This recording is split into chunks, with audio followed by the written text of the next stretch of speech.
Does size matter when it comes to picking your next camera? Let's talk about it. When you're in the market and you're on the hunt for a new camera, there are a whole list of things that you want to consider when you make that purchase. Obviously the tech, what your needs are as a photographer or videographer, and I would argue one of the most important things is the size. Right now in 2024, in today's day and age, the current theme is to go smaller. Almost every single brand is making their cameras more compact, fitting more technology into less space, and that is amazing. That's really, really impressive that these companies can do this. I understand why. Like, from a practical standpoint, it makes sense to have more stuff available in a more compact form factor. Even phones and iPads, they make them smaller, thinner, and even more technologically advanced. It's kind of just the way things go. And maybe I am in the minority with this, maybe this is a hot take, but I think that bigger the size is better. Let me tell you why. Now, I will say that this is through the lens of somebody buying a camera not just for fun, but for an actual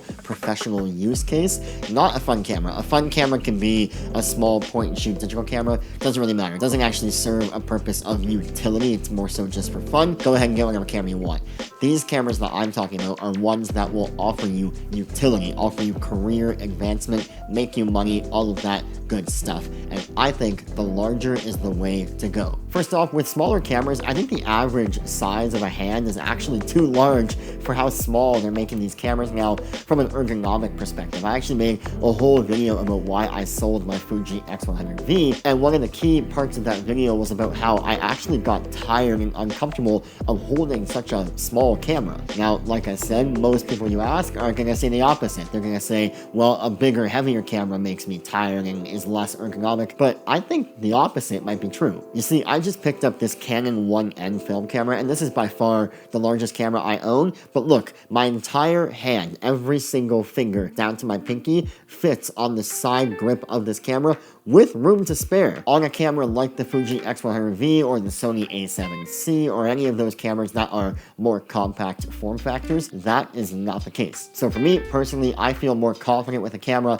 that has that larger form factor where my hand and my grip is much more confident. And then in line with the actual size of the camera is the bigger the camera, the more room there is for physical dials. A lot of the time on these smaller cameras, you have buttons that do multiple things because there's just not enough room to have multiple buttons. And while that is convenient and efficient from an actual software perspective, it's not really convenient from a tactile point of view. As you see on any camera that is like professional industrial level, like a cinema camera for example, every single setting has a dial that is physical, a button that is physical to change that setting. And that's because it's much more intuitive and tactile to press the button as opposed to digging into the menu, trying to find the button that does it all, and then changing the setting. And then there's the weight. Now, obviously, with a smaller camera, you're going to save a lot of weight, and with a bigger camera, like the Canon EOS 1N, this thing is heavy. People for the better half of like 2 decades now have been wanting lighter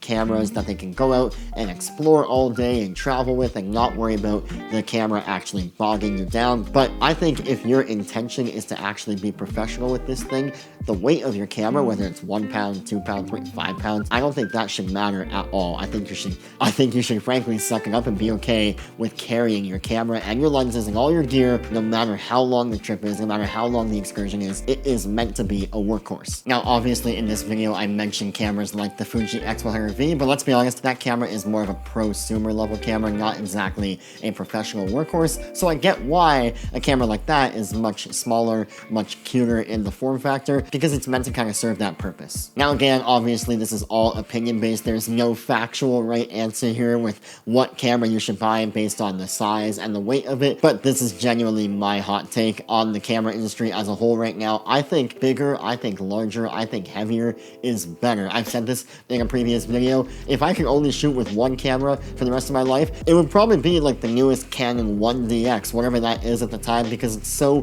big and chunky and ergonomic for me. Another big thing about size that people don't talk about enough is the heat dissipation in the camera. With a larger camera body, think about, like, again, a cinema camera. The larger the body means the less chances of the camera overheating because there's more area and more space for the heat to escape. I actually found this quite frequently with a camera like the A7C, where it would overheat when I would do things like shoot at the highest bitrate possible in 4K for a long time. Even my Sony A7 IV, the flagship camera from Sony, even that overheats because I still think that this is a pretty compact form factor, and that will overheat quite easily when I shoot at the highest bitrate in 4K. So what does this all mean? When you're choosing your camera, when you're going out there and buying your newest camera purchase, should you care about size?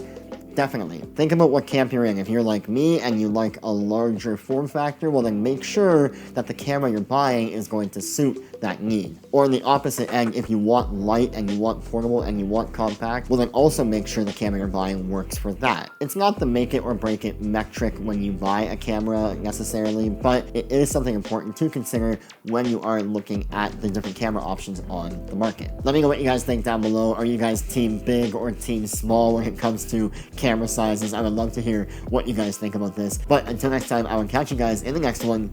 Peace.